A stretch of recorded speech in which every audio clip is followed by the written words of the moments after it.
Halo, kembali lagi sama saya. Nah, kalau sebelumnya kita udah ngomongin mengenai apa itu bookkeeping, bagaimana cara membuatnya. Nah, kita akan ngomongin sedikit nih mengenai bagaimana cara mengkontrolnya dari bookkeeping atau yang biasa dikenal dengan internal control system. Apa sih ini internal control system? Nah, sebelum kita ngomongin tentang bagaimana melihat atau membuat sebuah bookkeeping itu kontrolnya gimana, ini yang menjadi catatan. Kadang owner bisnis baru itu paling males untuk melihat atau memperhatikan terkait bookkeeping. Mereka akan lebih memperhatikan bagaimana penjualan mereka, bagaimana improve produk mereka, atau bagaimana kayak target ke pasar mereka gimana. Tapi kaitannya sama bookkeeping atau pencatatan biasanya mereka udahlah belakangan aja. Kita fokusnya gimana mengembangkan produk ini, bagaimana menjual produk ini.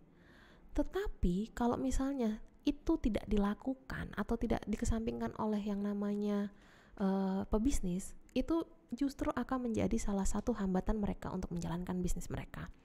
Mereka nggak akan tahu gimana dari pergerakan atau transaksi-transaksi yang terjadi dalam bisnis mereka.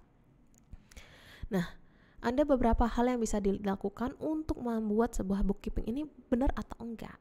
Nah, untuk melihat apakah sebuah bookkeeping ini akurat atau enggak, biasa dikenal dengan internal control. Kita melakukan kontrol mengenai bagaimana bookkeeping kita. Nah, internal control ini biasa dikenal atau dikatakan sebagai sebuah proses di mana kita untuk melihat aset kita gimana, lalu melihat apakah operasional kita berjalan secara efektif atau tidak, dan melihat apakah dari segi bookkeeping kita atau record semua transaksi kita ini berjalan sesuai atau akurat atau tidak. Nah, internal control ini sangat diperlukan untuk melihat apakah penulisan semua transaksi kita ini benar atau tidak, akurat atau tidak. Nah, internal control system ini untuk apa sih gunanya? Seperti yang saya katakan sebelumnya. Di sini ada 3 hal yang menjadi utama internal control system ini. Yang pertama, untuk mencegah terjadinya kebocoran dana dari yang namanya mungkin ada yang kayak melakukan kita sedikit main di bookkeepingnya biar nggak ketahuan dananya masuk ke dana pribadi. Nah, di sini bookkeeping internal control system akan membantu atau mencegah supaya tidak terjadi hal tersebut.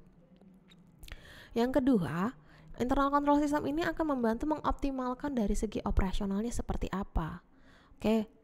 Baiknya seperti apa nih? Ada yang bisa kita alihkan nggak nih dana-dana kita gitu, supaya operasional perusahaan pun akan makin baik.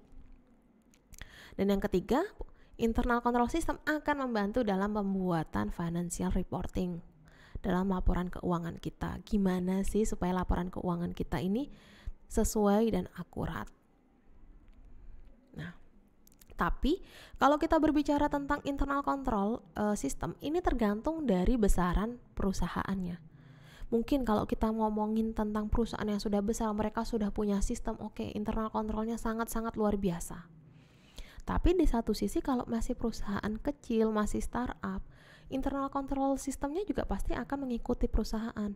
Jadi kita tidak bisa mengkategorikan atau menyamakan antara internal control system satu perusahaan bisa digunakan untuk perusahaan lain, belum tentu. Tergantung dari bagaimana jenis perusahaan dan bagaimana mereka berjalan. Antara satu perusahaan dan perusahaan lain tidak bisa disamakan internal control systemnya. Nah, di sini ada beberapa contoh yang bisa digunakan atau yang dilihat untuk menggunakan atau basic mereka melakukan internal control prosedur. Biasanya yang pertama adalah melakukan menggunakan prosedur manual. Artinya mereka sudah ada patokan nih, sudah ada SOP-nya, sudah ada pegangan manual book-nya mengenai apa saja, transaksi kita seperti apa harusnya, operasional kita seperti apa. Nah, dari manual ini nanti akan dibandingkan dengan realisasinya seperti apa. Apakah ada perbedaan antara manual sama realisasinya seperti apa? Kalau misalnya ada perbedaan, berarti ada yang salah dengan transaksinya, realisasinya. Nah, yang kedua bisa menggunakan sistem. Sistem ini biasanya sudah dibangun oleh tim IT, kayak melihat bagaimana kita tinggal masukkan data-data dari master data, apakah sesuai atau tidak di recordnya, dari yang dituliskan dengan yang transaksi-transaksi yang terjadi seperti apa. Dan yang terakhir bisa menggunakan orang lain atau lembaga luar untuk melakukan auditing atau melihat bagaimana sih kontrol dari perusahaan kita. Mereka sebagai dewan yang objektif untuk melihat apakah transaksi-transaksi yang terjadi di perusahaan kita benar atau tidak. Nah, kalau kita berbicara tentang startup, bisa digunakan kita melihat dari bagaimana semua transaksi kita controlling nih. Tapi kita ada satu orang yang memang khusus untuk melakukan controlling. Jadi orang ini harus seobjektif mungkin, tidak boleh yang sudah condong ke salah satu. Dengan seobjektif mungkin mereka akan tahu kira-kira bagaimana terjadi kesalahannya di mana. Gitu.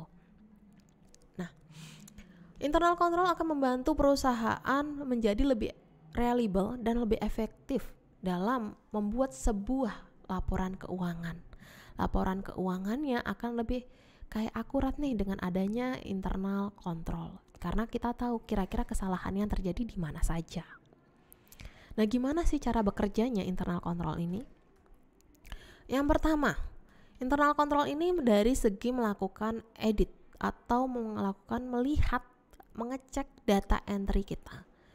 Kalau misalnya teman-teman dari startup ini kan mungkin lagi kita masukin data-data kita, penjualan kita apa saja, kita ngelihat transaksi apa saja. Nah, internal control ini akan ngecek satu-satu. Dari segi transaksi apa saja sih, pengeluaran kita apa saja, pendapatan kita saja. Mulai dari melakukan entry data itu sudah dilihat seperti apa bekerjanya. Dan yang kedua adalah melakukan numbering atau coding kepada setiap transaksi, dan transaksi ini harus detail. Transaksi akuntansi ini harus detail, karena kalau misalnya nggak pakai ini nanti akan bingung nih mengkategorikan, mengklasifikasinya seperti apa. Misal untuk supplies nanti dikasih nomor 1, untuk peralatan dikasih nomor 2, untuk misalnya untuk kebutuhan konsumsi dikasih nomor 3. Ini dikasih kode masing-masing seperti apa. Nah, selanjutnya melihat dari comparing antara data kita sama data yang diberikan. Kita sudah dapat nih data entry kita memberi berdasarkan kode-kodenya itu, kita gabungkan nih, kita lihat. Nah, setelah itu kita compare atau kita bandingkan apakah sesuai yang dilaporkan atau tidak. Kalau tidak sesuai berarti ada kesalahan nih, ada miss di mana. Nah, di sini gunanya internal control system melihat miss kita ada di mana nih gitu. Nah, selain itu juga melakukan controlling. Jadi kalau misalnya untuk ini salah satu yang preventif adalah yang pertama bisa dilakukan adalah mengkontrol bahwa tidak semua orang memiliki akses untuk mengisi data atau mengakses data terkait dengan keuangan, terkait dengan data entry kita. Karena kalau semua orang tahu kira-kira bagaimana cara mengaksesnya dan yang lainnya, takutnya ada yang main-main nih dalam transaksi kita. Jadi benar-benar harus controlling siapa yang bisa mengakses data, siapa yang bisa mengisikan data terkait dengan financial transaksinya. Nah, memang kita bisa membuat sebuah laporan keuangan tanpa ada controlling. Bisa dari transaksi-transaksi yang ada. Cuman kalau misalnya kita membuat sebuah laporan keuangan tanpa ada internal control, kita akan kurang tahu nih seakurat apa sih laporan keuangan kita. Dan dari sini juga controlling ini akan membantu dari segi perusahaan, karena investor akan melihat apakah controlling kita bagus atau tidak. Ketika controlling kita ternyata dinyatakan tidak bagus, investor akan merasa kayak was-was ketika invest tempat kita. Lah, controllingmu aja jelek kok aku mau invest tempatmu. Tapi setidaknya kita ada sistem controlling yang jelas bagaimana cara controllingnya. Investor kayak oke, danaku lebih aman nih di sini karena kita ada controlling yang jelas. Oke, sampai di sini dulu untuk subbab kali ini. Kita akan lanjutkan di subbab berikutnya. Terima kasih.